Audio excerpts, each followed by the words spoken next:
আপনারা যারা ব্যবসা করেন, এটা সাধারণ বিষয় নয়। বিষ্ণু ইসলাম নিজেও ব্যবসায়ী ছিলেন। ওনার জীবনের প্রথমে তিনি খাদিজা রাদিয়াল্লাহু তাআলা আনহার ব্যবসার স্টাফ হয়ে কাজ শুরু করেছেন, এরপর নিজে ব্যবসা শুরু করেছেন। এরপরে খাদিজাতুল কুবরা রাদিয়াল্লাহু তাআলা আনহা সব সম্পত্তি বিয়ের পরে বিশ্বনবীর পায়ের সামনে ঢেলে দিয়েছেন। বললেন, ইয়া রাসূলুল্লাহ, এই সম্পদ আমি আপনাকে দিয়ে দিলাম, আপনি ইচ্ছা মতো দিনের প্রয়োজনে খরচ করেন। সুবহানাল্লাহ পড়েন। এজন্য বিষ্ণু ইসলাম আমাদের জন্য উপমা, আব্দুর রহমান ইবনে আউফ আমাদের জন্য উপমা।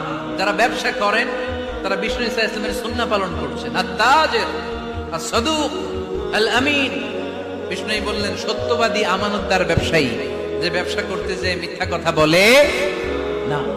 অনেক ব্যবসায়ীরা আছে পণ্য চালানোর জন্য মিথ্যা কথা বলে আর কসম কাটে, আছে না নাই?